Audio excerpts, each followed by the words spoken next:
Oh, Diogo Jota. Not very happy at Liverpool. I'm doing my Liverpool v Wolves match preview a little bit early this week, purely because of this Jota story. Now, for what it's worth, Diogo Jota, in my opinion, is Wolves' best ever player we've had in terms of ability. I'm not going back as far as the Billy Wright era. We'll call it the Premier League era since the 90s. I know football existed before then, but for argument's sake, let's go from 1991 onwards.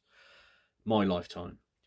Diogo Jota obviously was at Wolves from 2017 to 2020. The bloke was unbelievable. Low centre of gravity, amazing goals for Wolves. While we're on it, the two that stick out for me, my favourite goals are his one against Manchester United in the FA Cup. Obviously, that's one. Bundles short of the floor, runs through, smashes it in, sending Molineux in the South Bank wild.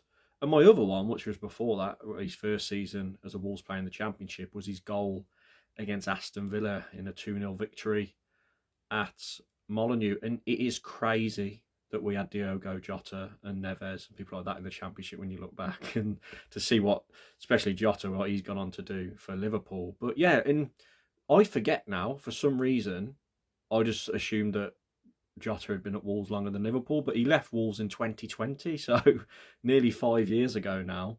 And I think he's on the verge of making more appearances for Liverpool than he did for Wolves, despite all his injuries. And he's nearly scored as many goals, or I think he's got more goals for Liverpool than he did at Wolves. So he's been a good signing for him. He got off to a fly, didn't he, when he first joined them? And he left Wolves in a good manner. And we always knew he would leave because he was too good to be playing for a club like us. But if you're to believe the reports, he's not happy at Liverpool. He's not happy with Arne Slot. And what I've found as well, I don't think the Liverpool fans idolise and worship Diogo Jota like Wolves did. He was the big fish, wasn't he, at Wolves? Wolves fans absolutely idolised him, and he's not just the best player, like for Wolves fans will say. He's a lot of Wolves fans' favourite ever Wolves player, because of like the things he did for us. So yeah, probably slightly underappreciated at Liverpool. I think they get a bit frustrated because of his injury record. He's picked up a lot of injuries over the last 4.5, 5 years for them. And when all this news started coming out at the beginning of this week that he wasn't happy and he may move on, he has been linked with Arsenal mainly. I think that makes a lot more sense. But there is a lot of tweets going around from Wolves fans, which are flash up as I'm talking, of everyone like, come back to Wolves, Jota. Would we do it? It probably costs around 40 to 50 million pounds. He's on big wages, isn't he, at Liverpool, obviously. And is it a pipe dream? Probably. And they say never go back, but Matt Doherty come back. I know that's a completely different level of player, but people have come back to Wolves. And I'm sure the Wolves fans would take him with open arms and he'd be appreciated. But let's be honest, I think it's a lot more likely he'll go to the likes of Arsenal if he is to leave Liverpool this summer. I think he'd fit in quite well at Arsenal as well. You can actually see him playing from Cardiff because his ability, look, what is he, late 20s now? His ability, he is a Champions League footballer, in my opinion. And Liverpool, as I said, obviously Mo Salah's the main man. They've even got, Diaz. So he's in and out of the team. But it'd be interesting to see what happens with that. And it'd be interesting to see if he plays against Wolves at Anfield. Obviously, he has scored a few goals over the years since leaving for Liverpool against Wolves. Never really celebrated too much. He's still got that respect for Wolves there, which I do like to see. And yeah, as I say, I'm recording this early. So at time of recording, Liverpool have not played Everton yet, but they are playing them Wednesday night. So you'll probably know the result of that when watching this. And them playing Everton has got to be a good thing for Wolves. Obviously, their main energy will be on that fixture. Big Merseyside derby, big one for the fans. And they've got a big run of fixtures coming up, like a lot of games in quick succession, Liverpool. So yeah, the Everton game, then us, then they've got another midweek one. So I think we're playing them kind of at a good time. Obviously, it's a very, very hard ask to go to Anfield and get the victory. But I'm just going to go through the history of Liverpool v Wolves in the Premier League. In our entire history in Premier League games against Liverpool, Liverpool have beat us 17 times out of 21 games, drew 2, and we've only beat Liverpool 2 times in the Premier League. So history suggests that Liverpool are heavy favourites, and obviously so does current form and the current league table, with them flying high at the top. Wolves last won at Anfield on the 29th of December 2010 under Mick McCarthy. A certain Stephen Ward was a surprise selection up front that day, usually a left back, but he played up front and toe poked a winner in to get a famous 1-0 victory at Anfield. We did beat Liverpool under Lopetegui in the Premier League a few seasons ago, 3-0.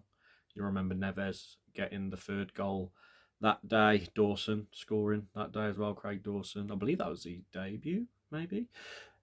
And obviously we beat him in that FA Cup game, didn't we? 2-1, but that was slightly different.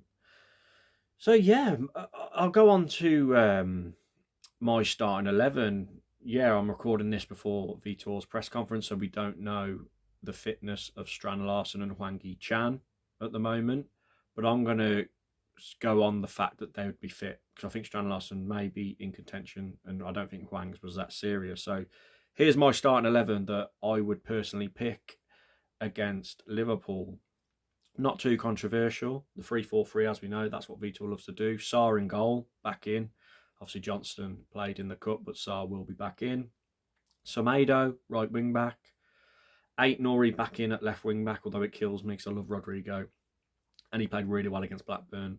The back three of Matt Doherty, right centre back. I don't think Giga is ready at the moment to slot in there, and Doherty was brilliant against Villa, so he'll be in. Agbadou, the absolute beast in the middle, the centre half. What a player he has turned out to be in this short space of time of seeing him. Toti Gomez again, unbelievable. Like what a player he is for Wolves, and he had a great game against Blackburn as well. So he'll be left centre back. Midfield. Now this is an interesting one because obviously Bellegarde pulled off a man of the match performance against Aston Villa, but I think because we're away at Anfield and João Gomez is back from suspension and he played really well against Blackburn, I think we'll see a midfield two of Andre and João Gomez for that defensive cover on the back line, because we'll have a lot of pressure from that Liverpool attack. Maybe some people would rather have Bellegarde in there, and maybe Vitor will pick him because he offers that more of an attacking option. And obviously there's the option of Menezes as well. He did really well when he come on against Blackburn in the cup, but I think it's a bit too early to be starting him. The front three, Cunha on the left, Guedes through the middle. Even if Hwang Hee-chan's fit for me, I would start Guedes through the middle because he was fantastic against Villa. And I think apart from Larsen, he should be the one in there. Again, even if Larsen was fit, I would still start Guedes because of that performance in the Villa game, despite his poor finishing, but everything else was good. On the right, it's got to be Pablo Sarabia for me. He was fantastic again against Aston Villa. Came on against Blackburn, didn't do too much, but Vitor loves Sarabia, and I think he's earned a starting spot. And let's hope he can put in a good performance at Anfield, which will give us a chance to nick something. Yeah, I don't know what you think. Comment your thoughts down below on what team you would start. So that brings me on to my score prediction. Now, obviously, we are massive, massive underdogs. I've reeled out we've only beat Liverpool twice in our Premier League history. Look, I'm going to be realistic. My head says 2-0 to Liverpool for obvious reasons. Much better team at Anfield in a title race. Well ahead, and I think they'll be well up for it, although they've got a clog of fixtures. My heart says 1-1. Let's go with the heart, boys. 1-1 draw at Anfield. Late Cunha equaliser. I don't know why I did a header. He'd probably be here with his foot. But let's say late Cunha header. Why not? 1-1. Come on, boys. Let's do it. Please like the video. Please subscribe if you're new. And I'll catch you after Vitor Pereira's press conference if anything tasty comes out of it. Cheers, everyone.